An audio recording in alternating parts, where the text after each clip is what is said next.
Hello, America, and welcome back to this special report, ESG, Woke Workplaces and Dangerous Investing, sponsored by Heritage Action for America.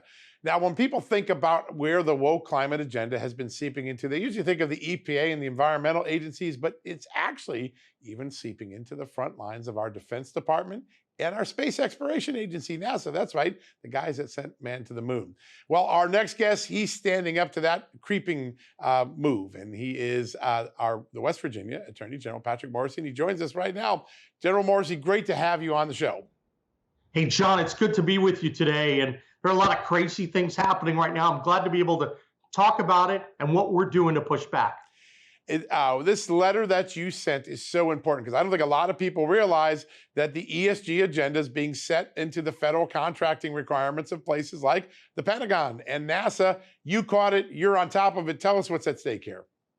Yeah, I mean, some really big and important things for the American public to digest. First of all, you have to go back to the beginning of the Biden tenure, where he basically said that he wanted to advance his climate change policies and he was going to enlist every single federal agency, notwithstanding whether they had any authority or not, to act in the area of climate change. And of course, as many people watching know, all these agencies have no authority to act on climate change. That's the role for Congress, as we all know through our West Virginia v. EPA case from last year. Right. So we're looking at every single agency. These guys are trying to drive new policies related to climate change, related to diversity, related to their pet politically correct theme of the week. And that's obviously inconsistent with the law. So recently, a number of states, led by Kentucky and West Virginia, stepped up to say, look, when you're dealing with federal purchasing, as it may arise with the DOD or any federal purchaser, the feds want to come in and enforce these ESG and these climate metrics down these contractors' throats.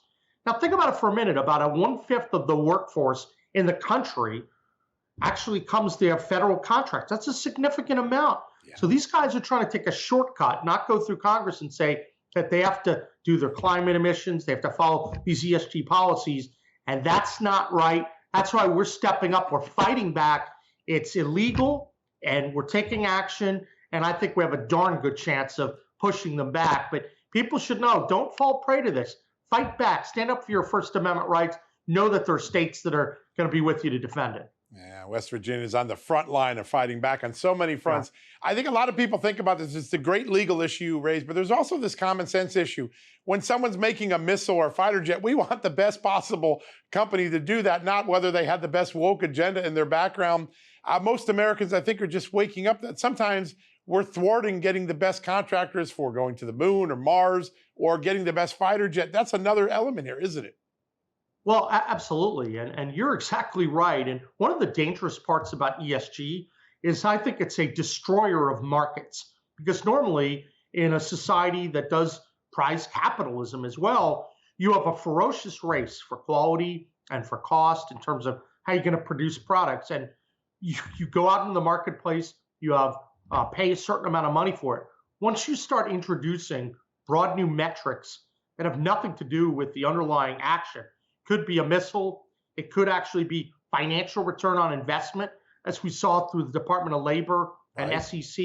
When they're trying to introduce these new items in the mix, that's actually going to completely distort the product that you're buying, and that's not a good type of approach. So we've been pushing back on that. It's a very dangerous thing to have these woke ideas drive these agencies and drive so many decisions. Yeah, so important. We got about a minute left. In the last block, we had Ken Paxton from the great state of Texas. You've joined him in 23 other states to stop that ERISA regulation that would actually inject ESG into pension investments. Tell us why that's important.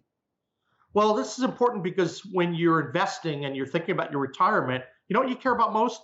Return on investment and having a nest egg for your retirement. Once again, these guys are trying to put extraneous factors, which we would argue have very little to do with money or financial performance, but they're just trying to advance their political agenda in an area where they lack any authority to do so. This is the common theme with the Biden administration.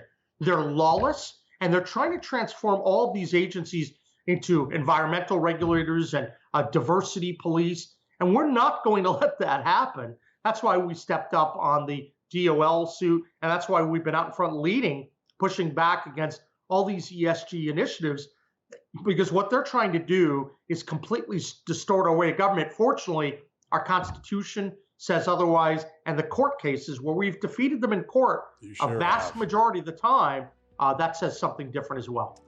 General Morrisey, not only are the people of West Virginia grateful for what you're doing, the people of America are grateful for fighting back in this way. What a great honor to have you on the show today. Thanks for joining us. Hey, thanks so much. Appreciate it. All right, folks, don't go anywhere. We'll be right back after these commercial messages.